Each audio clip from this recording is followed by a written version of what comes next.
A growing portion of the Northern Territory is going green. More than 12% of the territory is set aside for conservation, and the government thinks that will increase to 20% well before its target of 2030. Environmentalists say it falls short of what's needed, but the pastoral industry says the territory is already struggling to manage the protected areas it's got. Alison Middleton reports. These scientists are in the middle of a 2-week treasure hunt. Wow, look at that. Don't do that. She's right in front of you. That's it. Hang on. She's in the attack position. They're among 20 researchers who have travelled to Fish River Station, 150 kilometres south of Darwin, to take stock of the plants and animals that live on this remote property. Oh, look at those fangs. I've found 3 species of trapdoor spider, 1 tarantula and a couple of trapdoors here. But there's got to be like about 8 in the area. And what is this one again, Rob? I believe that's Selenotholus fulci. People always forget that it's the little guys in our ecosystems that are so important.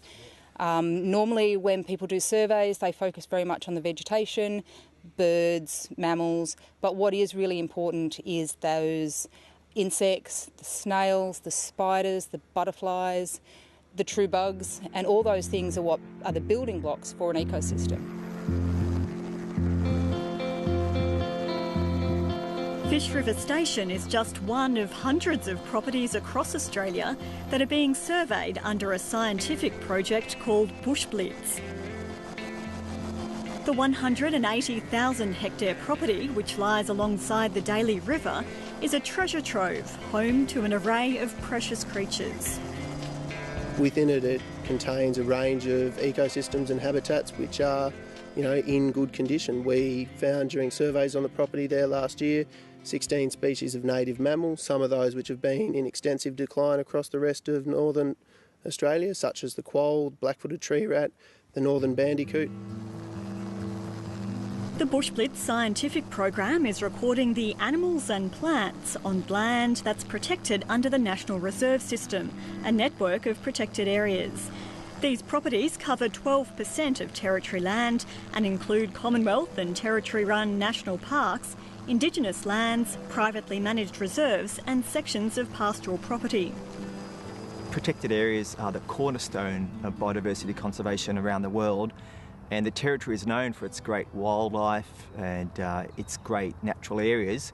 That's why national parks and other types of protected areas should be central to our planning for the next 20 years. That's a female scalloped grass yellow, so that's a male, that's a female. So far, scientists have listed more than 600 new species on National Reserve land.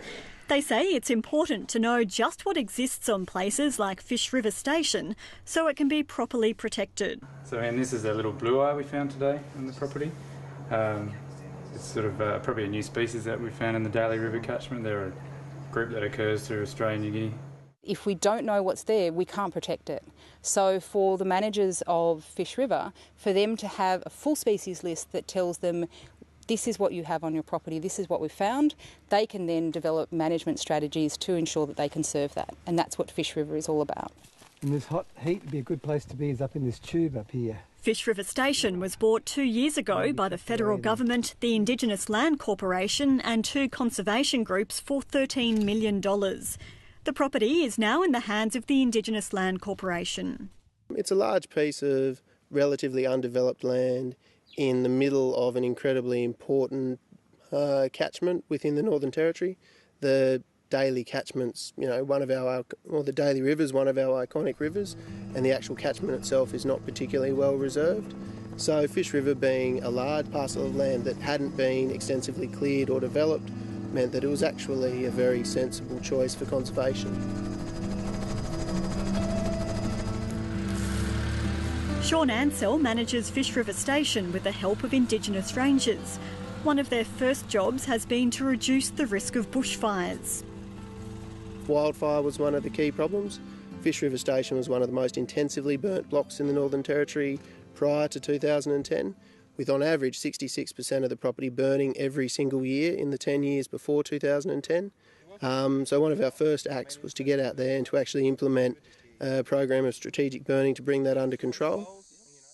Environmentalists say they want to see more property set aside for conservation, particularly in the Barkly Tablelands and the Sturt Plateau. Well, I think we should be also growing our protected area estate. I think we should be aiming to protect 1/3 of all of the lands in the territory by 2020. While cattlemen agree that Fish River Station is an example of how the system can work well, they're worried about the management of other protected areas. So this is really quite long. Yeah. We're seeing huge areas of the country locked up for conservation purposes at the moment, and in many instances those areas are not being managed properly. They are becoming havens for feral animals and weeds, etc. Government is not going to be able to please everyone, but I think the current Northern Territory government has got the balance right. As I said, 16 million hectares now managed for conservation. That's tripled since we've come to government. We've also doubled the budget over the last 4 years for conservation of our land. At Fish River Station, it's hoped controlled burning will provide a major source of income under the carbon farming initiative. The plan is to sell credits by reducing the amount of carbon emitted from bushfires. Obviously our job on Fish River is not so much taking something out of production and locking it up, but rather bringing something back into production in terms of providing a valuable commodity to our economy, which is carbon credits. In the meantime, Fish River Station is providing important scientific knowledge. These researchers have another week to survey the plants and animals. Over that time, they expect to make many more exciting discoveries. We're actually making collections of things that haven't been collected before on Fish River Station. So by the end of this trip, we'll have a really, really thorough checklist for the area. It's a very rich and diverse area with limestone cliffs and lovely rainforest gorges and monsoon rainforest and this sort of thing. So it's an amazing and diverse place.